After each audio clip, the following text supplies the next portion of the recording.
পর্তুগালে বর্তমানে প্রায় ৬০,০০০-এর বেশি বাংলাদেশিদের বসবাস। তবে বাংলাদেশে পর্তুগিজ দূতাবাস বা কনসুলেট সেবা এখনও চালু না হওয়ায় উৎকণ্ঠায় প্রবাসী বাংলাদেশিরা। দর্শক, এই বিষয়ে বিস্তারিত জানাতে পর্তুগালের লিসবন থেকে সরাসরি যুক্ত হচ্ছেন সহকর্মী আনোয়ার এইচ খান ফাহিম। ফাহিম, বাংলাদেশে পর্তুগিজ কনসুলেট সেবা চালুর দাবি নিয়ে কি বলছে প্রবাসীরা, জানাবেন আমাদের।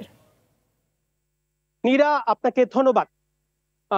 পর্তুগালে ২০২২ সালে তৎকালীন আওয়ামী লীগ সরকারের দুইজন মন্ত্রী, পররাষ্ট্র মন্ত্রণালয়ের প্রতিমন্ত্রী শাহরিয়ার আলম এবং মন্ত্রী ডক্টর আব্দুল মোমেন এসেছিলেন পর্তুগালে, এবং তিনি আশা দিয়েছিলেন যে পর্তুগাল সরকারের সাথে কথা হয়েছে, দ্রুতই পর্তুগালের কনসুলেট সেবা বাংলাদেশে চালু হবে।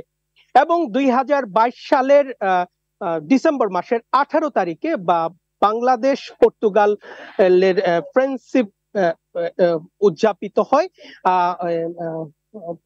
ইস্কাটনের বিচ মিলনায়তনে। সেখানেও স্পষ্টভাবে তৎকালীন পররাষ্ট্র প্রতিমন্ত্রী শাহরিয়ার আলম বলেছিলেন যে বাংলাদেশে পর্তুগিজ দূতাবাস অথবা কনসুলেট সেবা দ্রুতই চালু হবে। তার মধ্যে একটি বছর চলে যায়, ২০২৩ চলে যায়। তার পরবর্তীতে ২০২৪ সালে আওয়ামী লীগ সরকার গঠন এবং এই আগস্ট মাসের ৫ তারিখে তাদের পতন হয়। কিন্তু ইউরোপের অন্যতম যে রেমিটেন্স প্রদানকারী দেশ পর্তুগাল, বাংলাদেশিরা প্রচুর রেমিটেন্স এই দেশ থেকে পাঠিয়ে থাকেন, কিন্তু তাদের যে দাবি এটি পূরণ হয় না।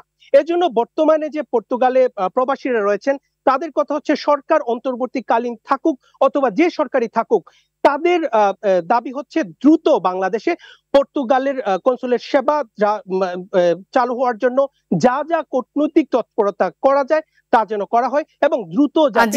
ফাহিম, আপনাকে অসংখ্য ধন্যবাদ আমাদের সাথে যুক্ত হওয়ার জন্য।